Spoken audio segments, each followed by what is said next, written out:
Bom dia meus amores, tudo bem com vocês? Espero que sim, eu também estou bem, graças a Deus, um pouquinho com dor de cabeça hoje. Acordei com dor de cabeça, quem acorda com dor de cabeça? Jesus, né? Mas enfim, faz parte, né? Vamos começar nossa manhã, vamos começar terminando aí o capítulo 6 do Evangelho de Lucas. Hoje a gente vai encerrar as notas explicativas, amém? Oremos.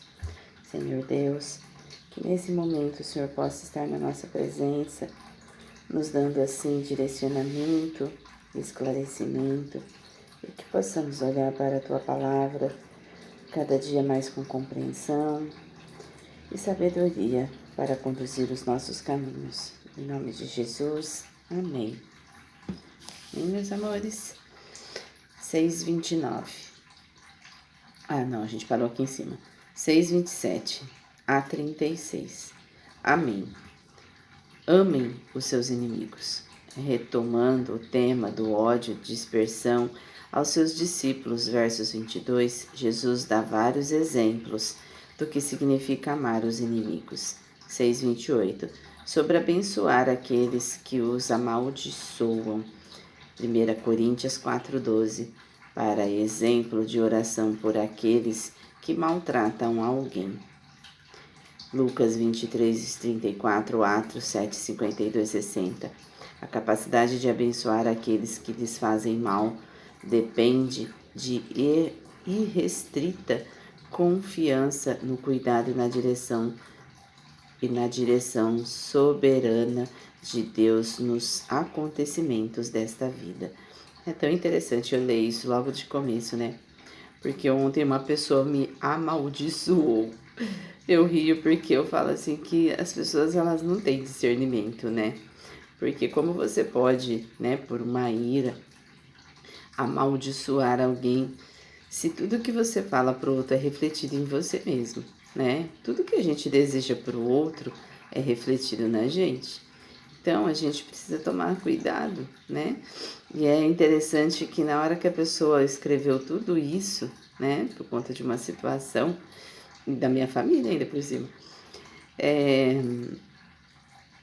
eu só coloquei ali, né, para a pessoa que eu sentia muito. Então, eu coloquei que eu sinto muito e que Deus abençoe e que Jesus esteja com essa pessoa. E aí depois eu parei, fiz uma oração, escutei um louvor que eu gosto muito e depois enviei para essa pessoa esse louvor. E assim a pessoa se acalmou. Então eu acho que às vezes quando a gente fala em amar, né, eu falo que a gente não tem inimigos, que a gente tem irmãos perdidos.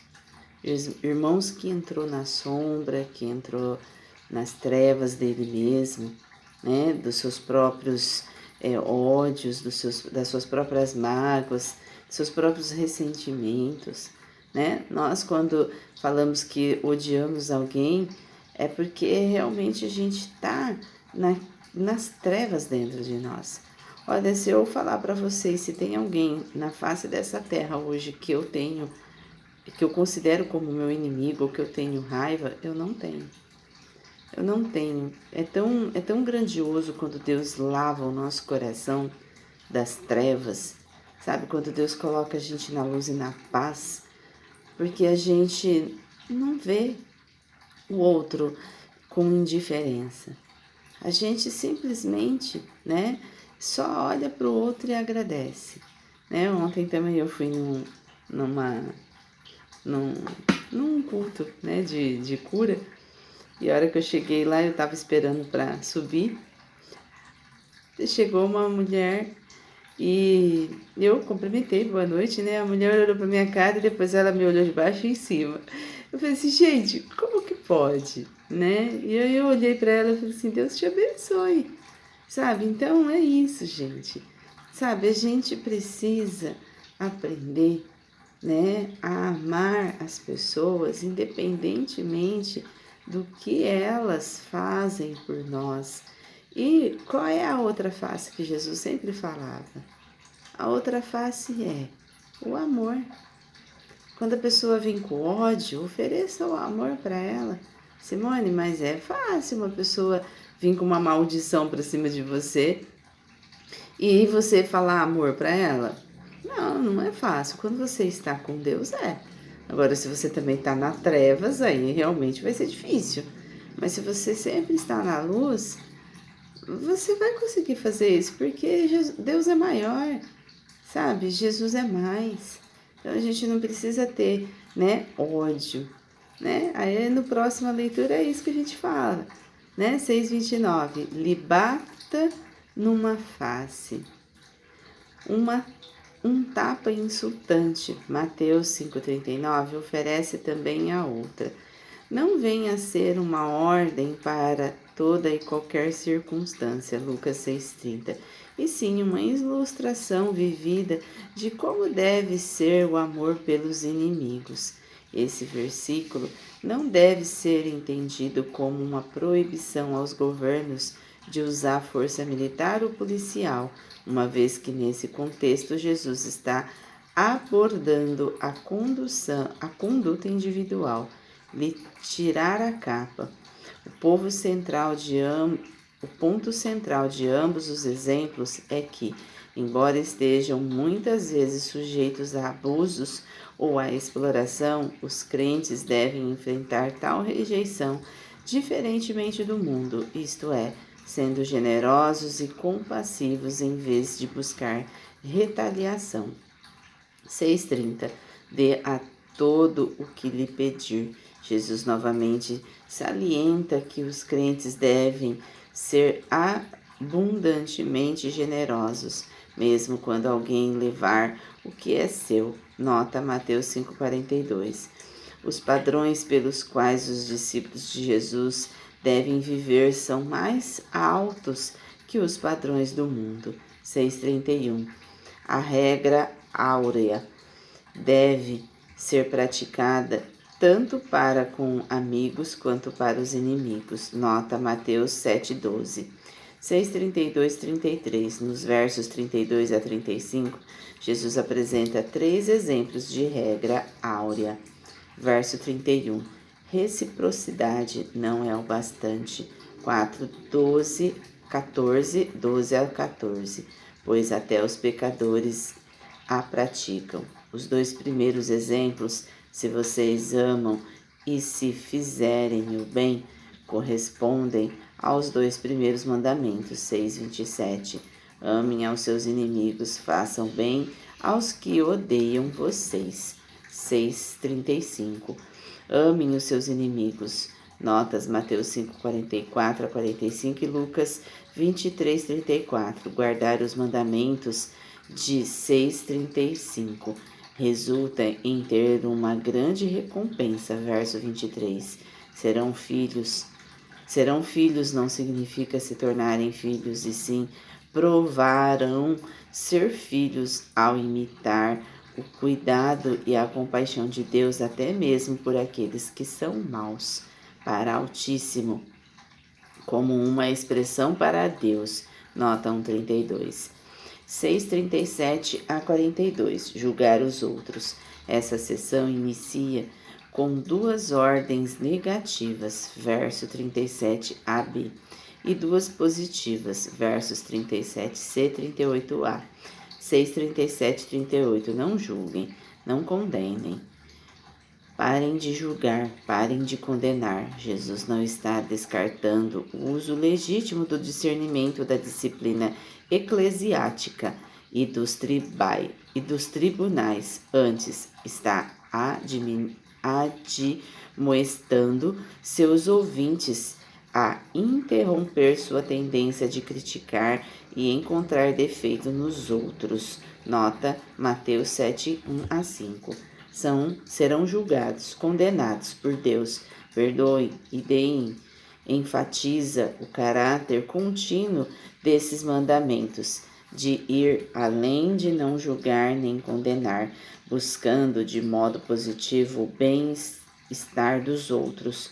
O resultado é receber da parte de Deus boa medida, não de forma escassa, prensada, que enche todo o espaço no recipiente, sacudida, de modo que o grão vai se acomodar e encher o recipiente de modo ainda mais completo, transbordante, de forma que uma pilha considerável de grãos e formará no topo.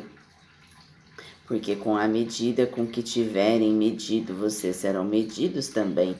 Em outras palavras, Deus abençoa ricamente tal atitude. Mateus 7,2, Marcos 4,24, 6,39. A parábola fala de alguém que é cego para as próprias faltas e julga outros. Mateus 23, 23 a 24 e Romanos 2, 19 a 21, 6,40. O discípulo não está acima do seu mestre. Nota Mateus 10, 24. Bem instruído significa ser semelhante a Jesus em todos os sentidos. 6,41, 42. Cisco, trave.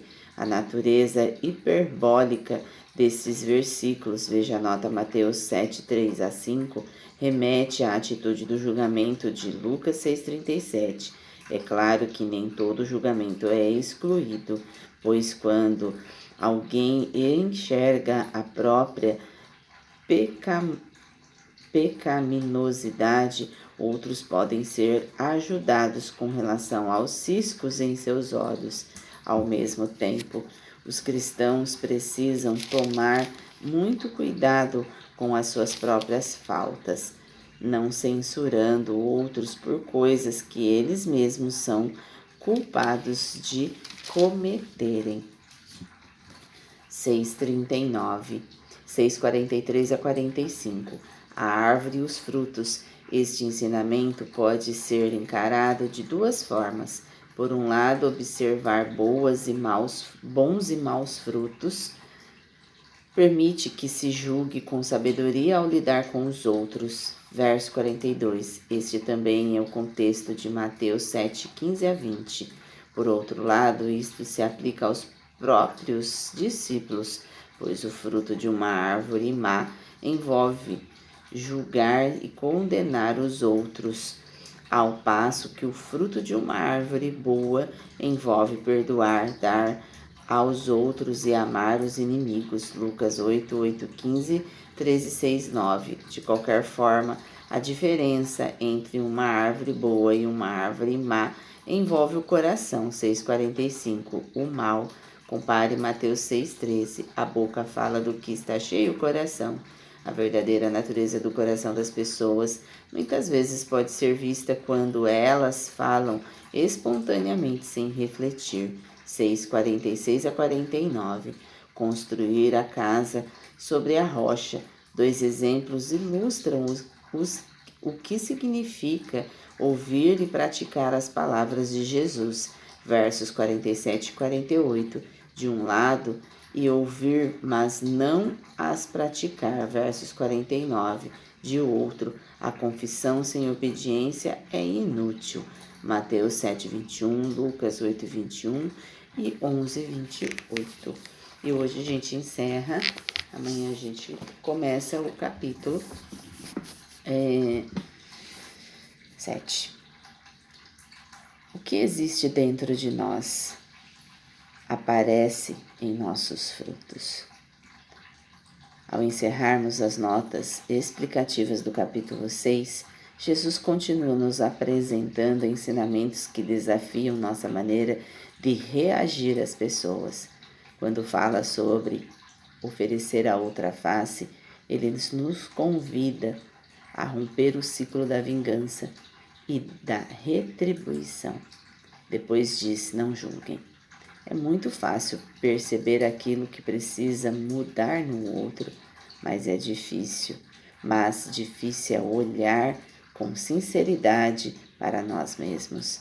Jesus não nos ensina a ignorar aquilo que é errado, mas nos alerta para que não ocupemos o lugar de condenação enquanto esquecemos nossas próprias fragilidades.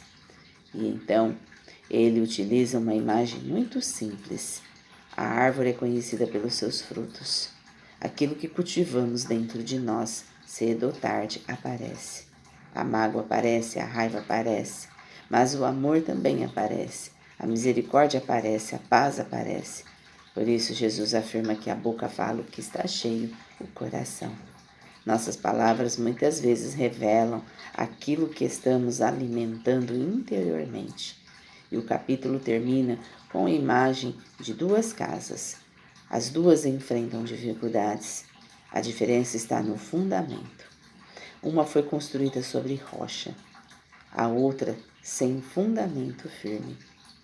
Jesus não promete uma vida sem tempestades. Ele nos ensina como permanecer quando elas chegarem. E isso depende de onde estamos firmados. Ontem, se eu não estivesse firmado em Deus, se eu não estivesse na presença do Pai, se eu não estivesse em comunhão com Jesus, com o Espírito Santo, com certeza teria virado uma briga danada. Mas não, eu ouvi, eu olhei, eu orei e eu ofereci a outra face. É assim que a gente precisa fazer. Só que só vamos conseguir fazer isso se o coração estiver cheio de paz, se o coração estiver cheio de compaixão, se o coração estiver cheio de misericórdia. Amém? Porque daquilo que nós, os frutos que nós damos é o que nós amadurecemos, é o que nós cultivamos. A boca fala do que o coração está cheio. Se eu falo de amor é porque meu coração está cheio de amor. Se eu falo de raiva é porque meu coração está cheio de raiva. E não tem a ver com o outro, tem a ver comigo mesmo. Amém? Oremos. Senhor Deus, gratidão por esses ensinamentos, que possamos utilizar isso no nosso dia a dia e enviar essas mensagens através de oferecer a outra face para todos aqueles que se encontram nas próprias sombras. Que Jesus esteja sempre conosco. Amém. Até amanhã, meus amores. Um ótimo dia.